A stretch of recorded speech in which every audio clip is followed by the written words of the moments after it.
시작. 그러므로 우리가 저 안식에 들어가기를 힘쓸지니 이는 누구든지 저 순종하지 아니하는 본에 빠지지 않게 하려 함이라. 하나님의 말씀은 살아있고 활력 있어 좌우의 날선 어떤 검보다도 예리하여 혼과 영과 및 관절과 골수를 찔러 쪼개기까지 하며 또 마음의 생각과 뜻을 판단하나니 지으신 것이 하나도 그 앞에 나타나지 않음이 없고 우리의 결산을 받으실 이의 눈앞에 만물이 벌거벗은 것 같이 드러나느니라. 아멘. 네, 참 좋으신 우리 주님의 크시는 총이 우리 토론토 한인장로교회 모든 분들 가운데에 또 온라인으로 예배드리시는 분들 가운데에 함께 하시기를 주님의 이름으로 축복합니다. 오늘 젊은 세대가 굉장히 많이 왔어요. 이렇게 제가 쭉 봤는데 여기 많이 앉아 계시네요. 우리 그냥 청년들 잘되라는 의미로 박수 한번 칠까요?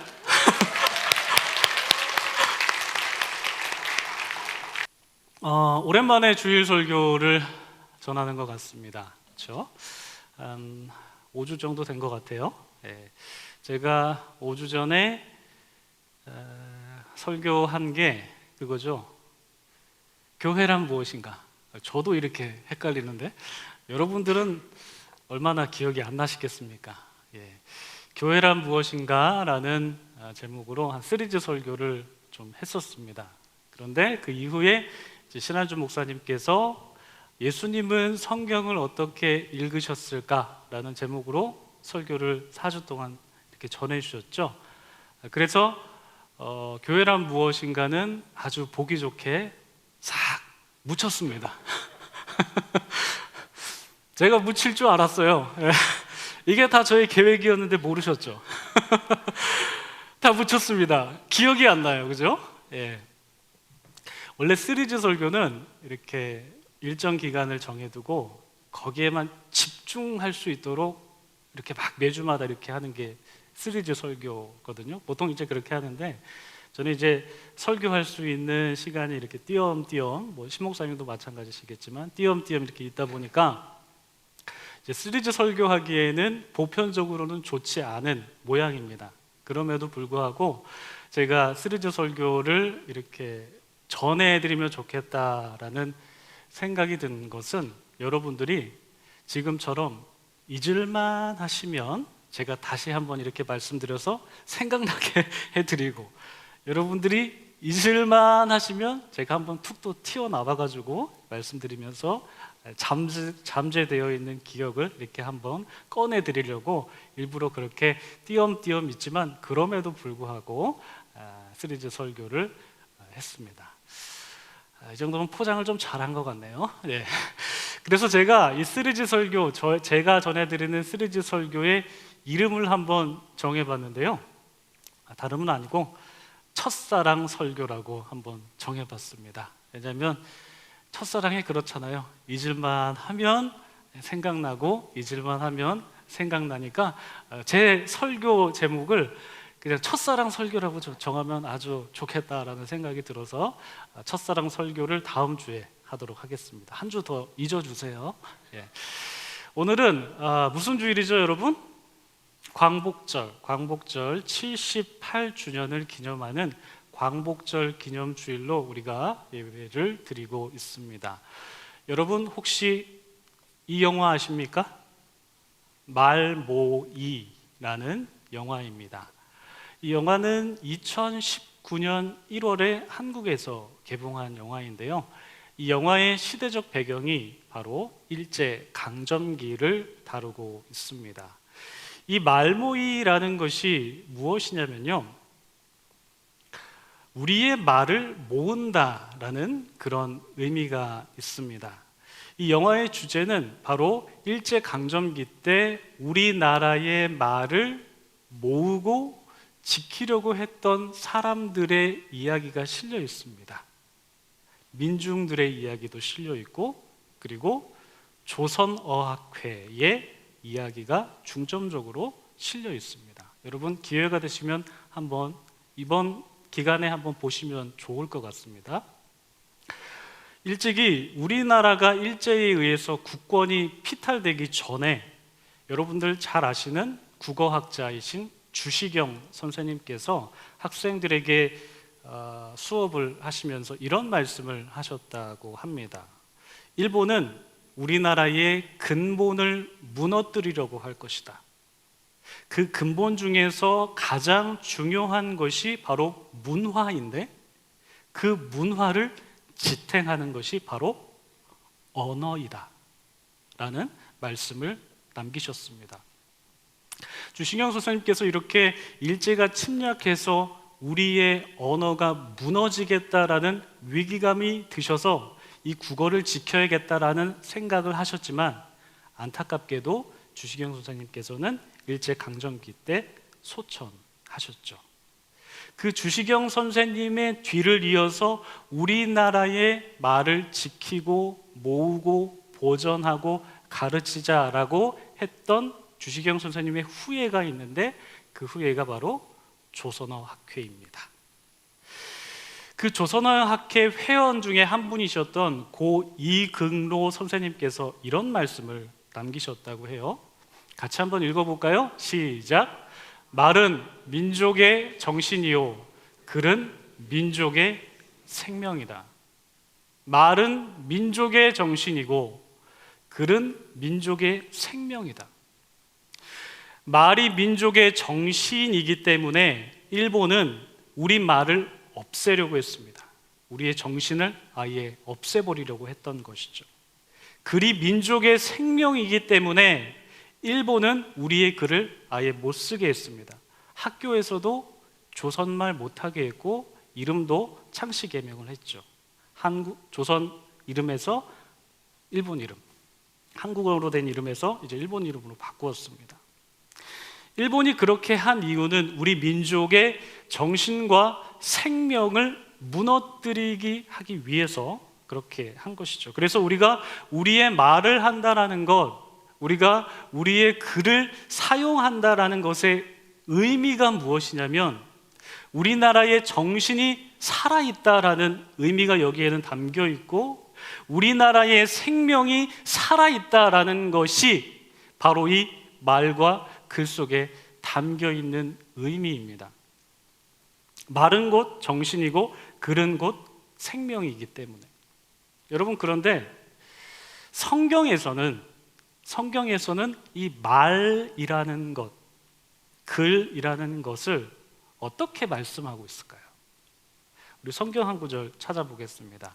요한복음 1장 1절입니다. 우리 함께 읽어볼까요? 시작. 태초에 말씀이 계시니라. 이 말씀이 하나님과 함께 계셨으니 이 말씀은 곧 하나님이시니라. 성경은 말씀합니다. 말씀은 곧 하나님이시다. 하나님은 곧 말씀이시다. 말은 곧 하나님이시다. 하나님은 곧 말이시다 라고 말씀하고 계신다라는 것입니다. 여러분, 그런데 혹시 이 사실 알고 계셨습니까? 이 말씀 그 자체이신 하나님께서 직접 글을 쓰셨다라는 표현이 성경에 기록되어 있는데 여러분 혹시 알고 계시는지요? 우리가 한번 찾아보면 좋을 것 같습니다. 출애굽기입니다. 출애굽기 31장 18절 말씀 함께 읽겠습니다. 시작. 여호와께서 시내산 위에서 모세에게 이르시기를 마치신 때에 증거판 둘을 모세에게 주시니 이는 돌판이요 하나님이 친히 쓰신 것이더라. 성경은 이렇게 기록하고 있습니다. 하나님께서 모세에게 주신 그 증거판 두 개, 돌덩어리죠. 그 돌에 하나님께서 친히 쓰셨다, 글을 쓰셨다는 것이죠. 무엇을 쓰셨겠습니까? 그 돌 두 개에 십계명을 쓰신 거죠. 하나님께서 십계명을 쓰셨다라는 것입니다. 말 자체이신, 말씀이신 하나님께서 글을 쓰셨다라고 말씀하는데 이 말씀 자체이신 하나님께서 글을 쓰셨다라는 것의 의미가 무엇일까요, 여러분? 그 글 속에 하나님께서 자기를 나타내셨다라는 것을 의미합니다. 왜 그렇습니까? 글은 곧 말이고 말은 곧 하나님이기 때문에 이 글에 바로 말씀 자체이신 하나님을 나타내셨다. 그런 의미가 되는 것입니다. 그런데 여러분, 하나님께서 이 글을 쓰신 시기, 때가 언제일까요? 하나님께서 이 글을 주신 시기는 출애굽 이후입니다. 출애굽 이후. 말씀에서 보시다시피 여호와께서 시내산 위에서 모세에게 이제 주신 것인데, 바로 이 시기가 이스라엘 백성들이 출애굽한 이후를 의미하는 것이죠. 여러분, 이스라엘 백성이 애굽에서 살 때 무슨 신분이었을까요? 우리가 신분에 대해서 한번 좀 이야기를 좀 해보면 좋을 것 같은데, 이스라엘 백성이 애굽에서 살 때는 그들의 신분이 무슨 신분이었죠? 노예 신분이었습니다. 그렇죠? 그런데 이스라엘 백성들이 애굽에 있다가 홍해를 건너서 광야에서 그리고 또 시내산에서 이렇게 출애굽한 이후에 그들의 신분은 어떻게 되었을까요? 그들의 신분은 이제 노예 신분이 아니라 하나님의 백성이라는 신분을 받게 되는 것입니다. 이스라엘 백성들 가운데에 신분의 변화가 있었다라는 것이죠. 노예 신분에서 하나님 나라의 백성의 신분으로 신분의 전환이 일어났다. 그런데 여러분, 사람이 신분이 바뀐다고 해서 사람의 삶이 바뀔까요? 여러분 어떻게 생각하십니까? 사람의 신분이 사람을 변화시킬까요? 진정으로.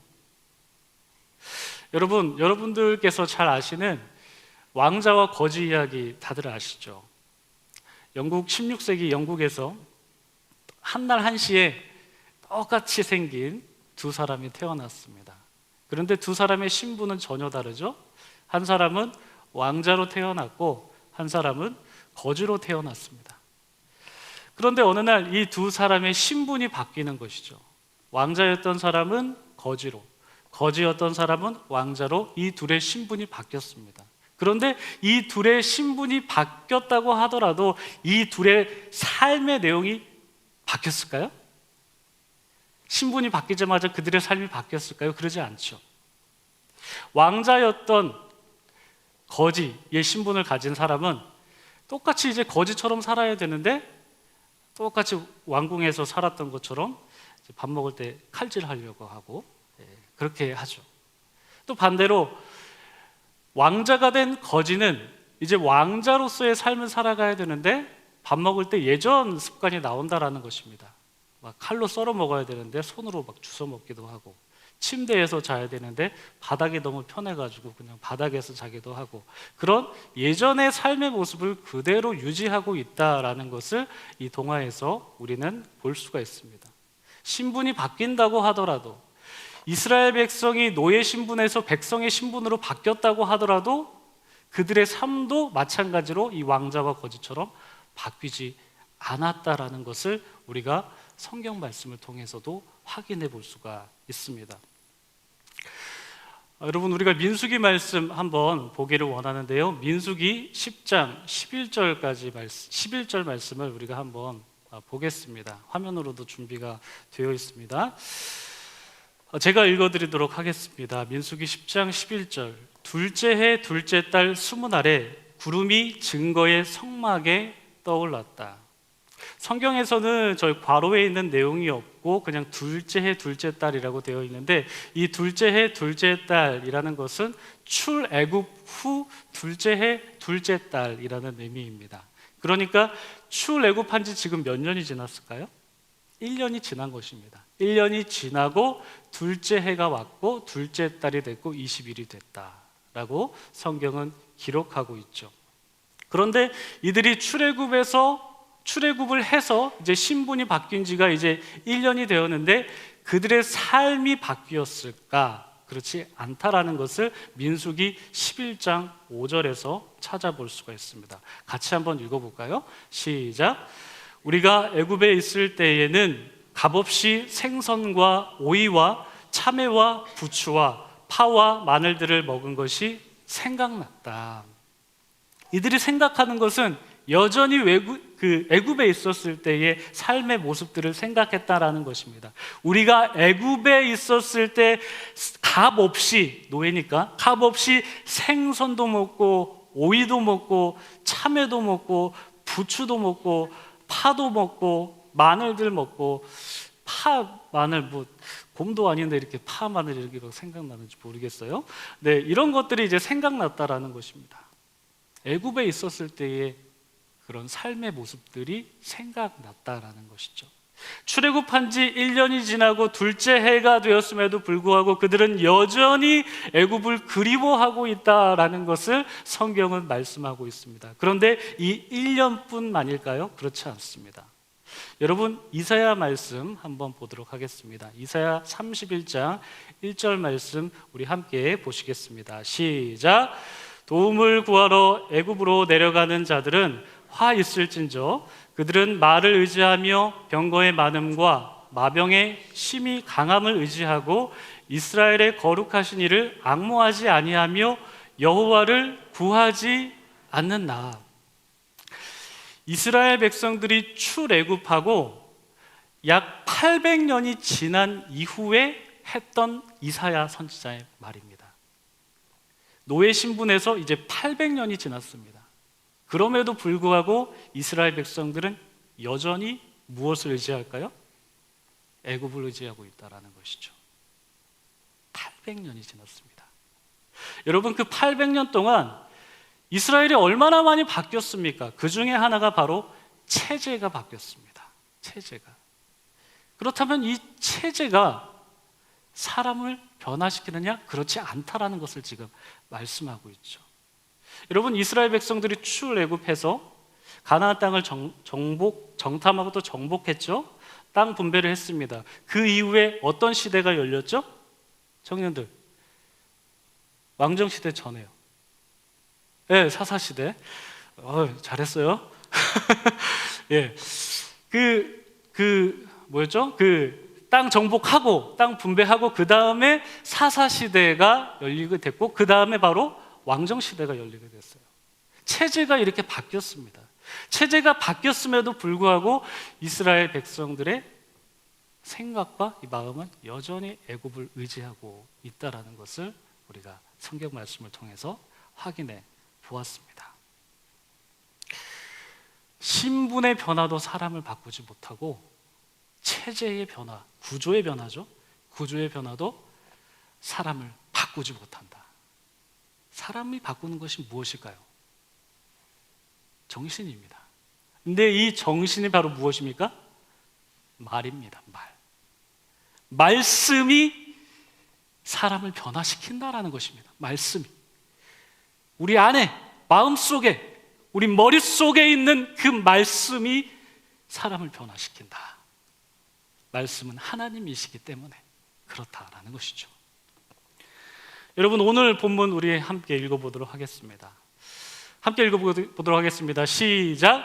하나님의 말씀은 살아있고 활력이 있어 좌우의 날선 어떤 검보다도 예리하여 혼과 영과 및 관절과 골수를 찔러 쪼개기까지 한다 라고 그렇게 말씀하고 있습니다. 우리의 삶을 변화시키는 것은 바로 이 말씀이라는 것이죠. 생명력이 있어서 살아있고 활력이 있어서 좌우의 날선 어떤 것보다도 예리해서 혼과 영과 및 관절과 골수 육체까지도 찔러 쪼개기까지 하는 그 말씀, 그 말씀이 바로 사람을 변화시킨다라는 것입니다. 여러분, 이런 말씀 들어보셨죠? 건강한 육체에 무엇이 깃들까요? 건강한 정신이 깃든다 라는 말씀 여러분들 들어보셨을 것입니다. 또 반대말도 있죠. 건강한 정신에 또 건강한 육체에도 깃든다라는 것입니다. 여러분, 무엇이 더 중요한 것 같으세요? 청년분들, 무엇이 더 중요한 것 같으세요? 우리 어르신들, 무엇이 더 중요한 것 같으세요?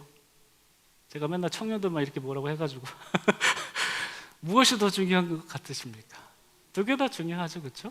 두 개 다 중요한데 우리가 여기 정신에 대해서 조금 한 번 더 생각을 해보면 좋을 것 같아요.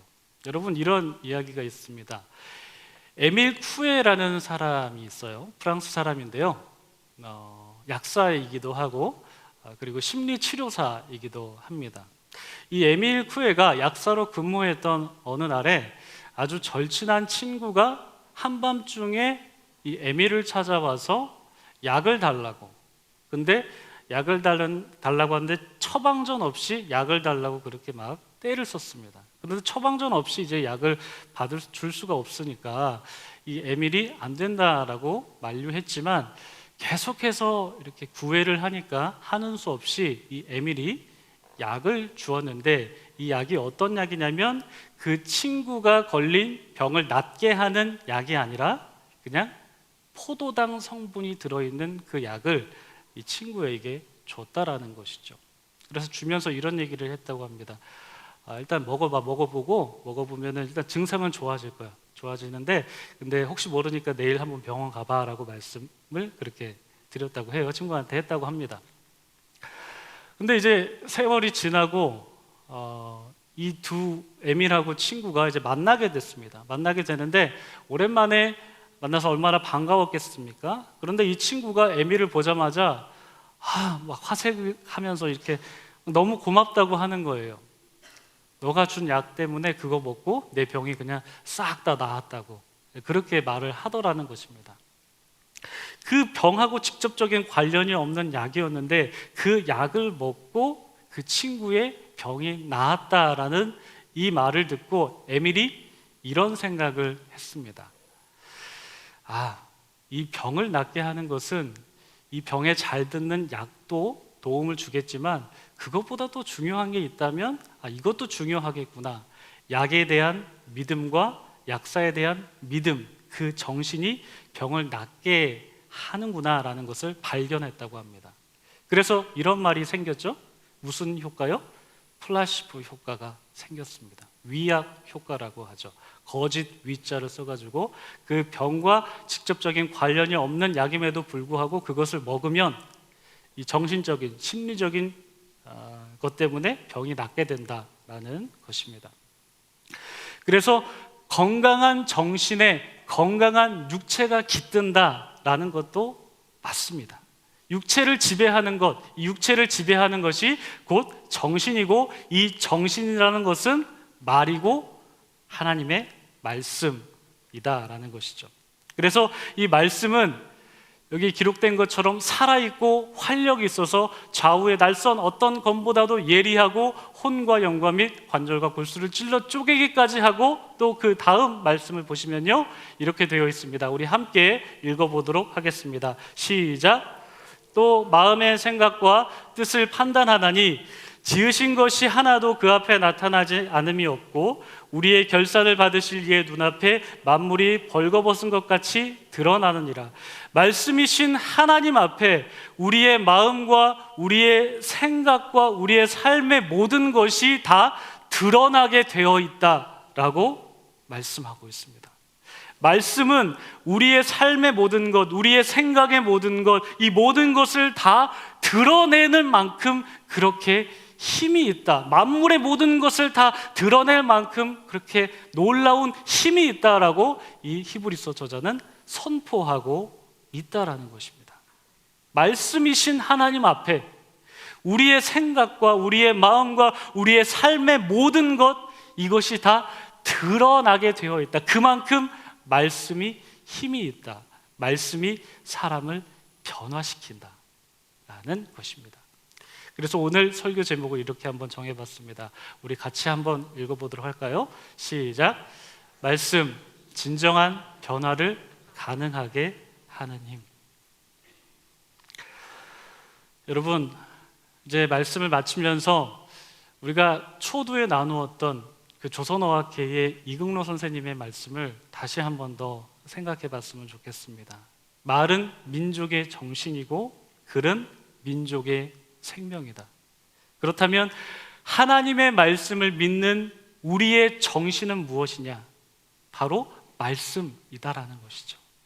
하나님의 백성인 우리의 생명이 무엇이냐? 바로 하나님의 말씀이다라는 것입니다.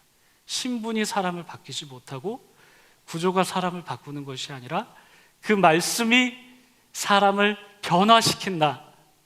그 변화시키는 그 말씀의 힘을 여러분 의지하시면서 이번 한 주간 말씀을 붙들면서 살아가시는 우리 모든 TKPC 성도님들 한 분 한 분 다 되시기를 주님의 이름으로 축복합니다.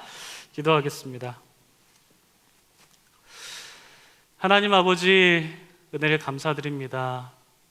우리에게 말씀하여 주시는 그 말씀 자체이신 하나님을 저희가 신뢰하고 사모하기를 원합니다. 하나님, 하나님의 말씀은 살아있고 운동력이 있다라고 말씀하시는데, 그 살아있고 운동력이 있어서 우리의 영과 혼과 그리고 관절과 골수를 찔러 쪼개기까지 하는 그 능력 있는 말씀이 우리의 삶을 변화시킬 줄 믿습니다.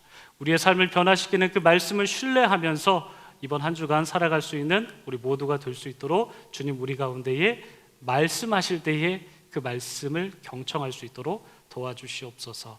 감사드리며 예수님의 이름으로 기도드립니다. 아멘.